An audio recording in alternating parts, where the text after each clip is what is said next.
Olá, meu nome é Bruna, faço o grupo junto com a Giovana Costa e o Vitor Macarte.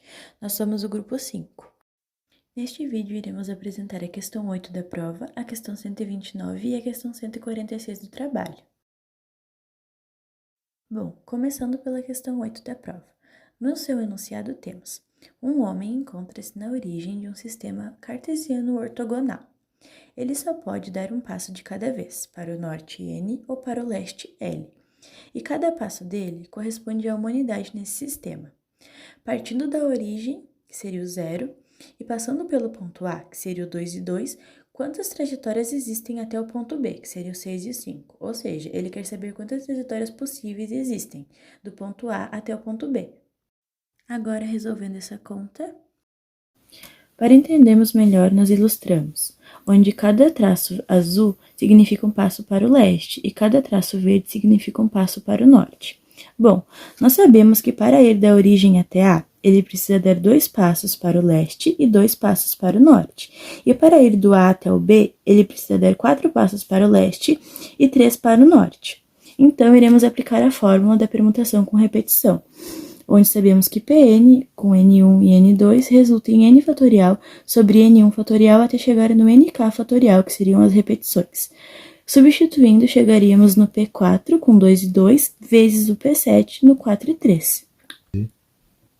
Bom, primeiro iremos fazer a do 4 fatorial sobre 2 fatorial com 2 fatorial. Podemos cortar o 4 com o 2, que daria 2, e o 2 com o 2. Então, ficaria 2 vezes 3 dividido por 1, que daria 6. Agora, vamos fazer o 7 fatorial sobre 4 fatorial e 3 fatorial. Podemos cortar o 6 com o 3 e termos 2. E o 4 com o 4. Então, ficaria 7 vezes 2, que seria 14, vezes o 5, que seria 70. Dividido por 2, chegaríamos no número 35. Bom, multiplicando esses dois números que tivemos, 35 vezes 6, chegaremos em 210 trajetórias possíveis. Questão 129 da apostila, UEL 1998.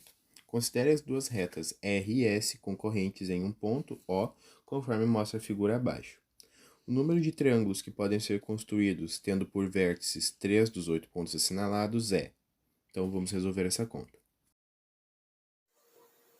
Bom, então, como dito, nós temos que, com essas duas retas, formar triângulos. E a gente pode fazer isso escolhendo 3 pontos. Agora, nós vamos ver como fazer isso. A primeira forma de fazer isso seria escolher um ponto em cada reta e um na interseção, seria o O. Então, ficaria O, A e D, por exemplo, formaria um triângulo também. Outra forma seria escolher 2 em uma reta e 1 na outra. Então, 2 em R, como está aqui, e 1 em S. Também formaria um triângulo. Ou escolher 1 em R e 2 em S, formaria triângulos da mesma forma. Trocando essas possibilidades por combinações, a gente consegue perceber que aqui é 1 mesmo, então não muda nada, porque só tem um ponto. Mas em R, a gente tem que escolher 1 e tem 3 pontos, então a gente tem combinação de 3 e 1. No S, a gente tem 4 pontos e tem que escolher 1 também, então fica a combinação de 4 e 1. Mais, porque O significa mais, a combinação de 3 e 2, porque nós temos que escolher 2 em R, nós temos 3 pontos disponíveis. E segue essa lógica até o fim da conta. 4 e 1, porque nós temos 4, temos que escolher 1. Aqui nós temos combinação de 3 e 1, porque nós temos 3, temos que escolher 1 também, e assim segue. Então, colocando os resultados dessas combinações, a gente sabe que qualquer combinação de um número e 1 resulta no mesmo número.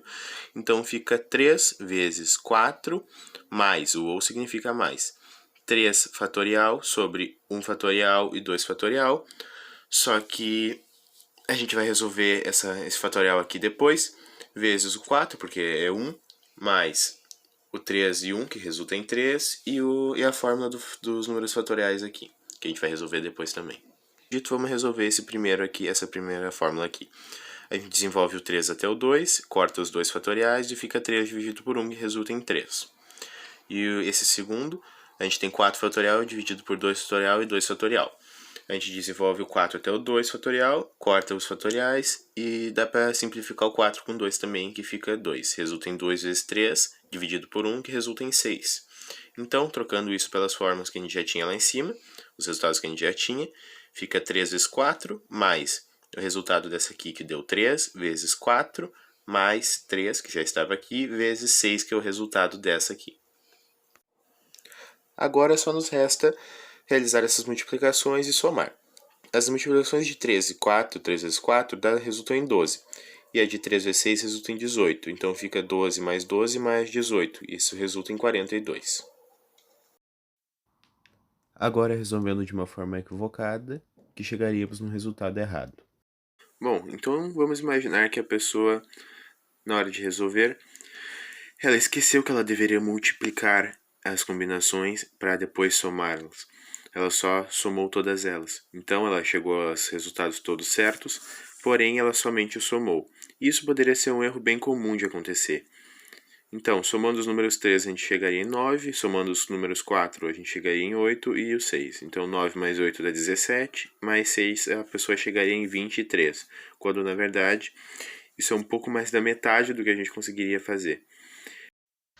Questão 146. Uma senhora idosa foi retirar dinheiro em um caixa automático, mas esqueceu da senha. Lembrava que não havia algarismo 0, que o primeiro algarismo era 8, o segundo era par, o terceiro era menor que 5 e o quarto era ímpar. Qual o maior número de tentativas que ela pode fazer, no intuito de acertar a senha? Esta é a questão 146 da lista de exercício. Conforme ela, uma senhora não lembrava mais sua senha, e ela apenas lembrava que o primeiro dígito de sua senha era 8, o segundo dígito era par, o terceiro dígito era menor que 5 e o quarto dígito era ímpar. Ela também lembrava que sua senha não possuía o algarismo 0, então vamos trabalhar com algarismos do 1 ao 9. A questão quer saber quantas vezes, ao máximo, ela vai ter que tentar digitar sua senha até encontrar a correta. Como no primeiro dígito nós já sabemos que é o 8, nós vamos ter apenas uma opção, o 8. Já no segundo dígito, nós sabemos que são números pares. Vamos ter 4 opções, que podem ser o 2, 4, 6 e 8. Então, 4 opções. No terceiro dígito, nós vamos ter 4 opções também, pois são números menores que 5. Vamos ter 1, 2, 3 e 4. 4 opções. Já no último, nós temos os números ímpares. Então, vamos ter 5 opções. 1, 3, 5, 7, 9. Vamos multiplicar todas essas opções possíveis que nós temos e vai dar o total de 80. Este 80 será quantas vezes, ao máximo, ela vai ter que tentar até achar sua senha correta. Agora, resolvendo de forma equivocada. Uma das possíveis formas de se fazer esta conta errada é através da multiplicação. Nós podemos esquecer que o zero não faz parte e colocar ele como um possível algarismo. Nós poderíamos colocar ele como um possível algarismo do dígito 3, por exemplo. O dígito 3 ele tem que apresentar números menores que 5. Se colocarmos ele como um possível algarismo, nós vamos ter 5 números, que seria o 0, o 1, o 2, o 3 e o 4, quando na verdade deveríamos ter apenas 4 números, que seria o 1, o 2, o 3 e o 4. Apenas mudando isto, nós já mudamos completamente nossa multiplicação. De 80 fomos para 100, e isto já causa um resultado que não condiz com a resposta correta.